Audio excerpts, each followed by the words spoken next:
Welcome to உணவு நலம். வீடியோக்குள்ள போறதுக்கு முன்னால இன்னும் எங்க சேனலை சப்ஸ்கிரைப் பண்ணாதவங்க சப்ஸ்கிரைப் பண்ணிடுங்க. அப்படியே பெல் சிம்பலையும் கிளிக் பண்ணிடுங்க. தேவையான பயன்களை அளிக்கும் பப்பாளி ஜூஸ்.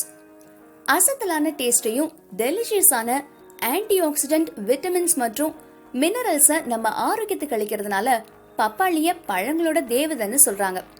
100 கிராம் பப்பாளி ஜூஸ்ல 74% vitamin C, 41% vitamin A, 10% vitamin B9 மற்றும் ஃபைபரும் நிறைஞ்சிருக்கு. பெருங்குடல்ல ஏற்படுற கேன்சரை தடுக்கும் ஆற்றல் பப்பாளி ஜூஸ்ல இருக்கு. இதுல இருக்க ஃபைபர் குடல் நச்சுக்களையும் கேன்சர் செல்களையும் வளர விடாது. மேலும் இதுல இருக்கக்கூடிய லைகோபின் கேன்சரை தடுக்கவும் அதை ரெடியூஸ் பண்ணவும் உதவும்.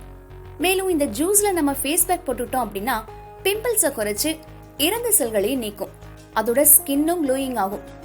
பப்பாளில இருக்கக்கூடிய என்சைம் பேப்பைன் அஜீரணத்தையும் கேஸ்ட்ரிக் பிரச்சனைகளையும் குணமாக்கும். பப்பாளில அதிகப்படியான நார்ச்சத்து இருக்கிறதுனால மலச்சிக்கல் இருக்கிறவங்க தாராளமா எடுத்துக்கலாம். இதனால சிக்கல் இல்லாம கழிவுகள்லாம் வெளியேறும். இதுல இருக்க மினரல்ஸ் ரத்த அழுத்தத்தை குறைச்சு ரத்த முறைதலையும் தடுக்கும்.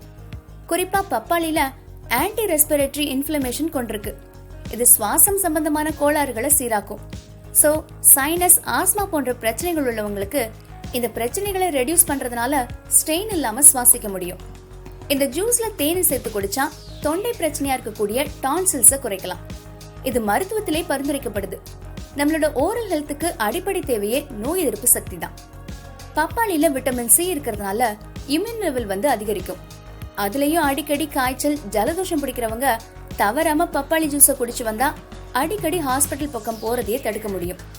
பட் கர்ப்பகால பெண்கள்லாம் பப்பாளி ஜூஸாவோ இல்ல பழமாவோ எடுக்காம இருக்கிறது நல்லது. இந்த வீடியோ பிடிச்சிருந்தா லைக் பண்ணிடுங்க. ரொம்ப பிடிச்சா ஷேர் பண்ணிடுங்க. அடுத்த வீடியோல சந்திப்போம். பாய்.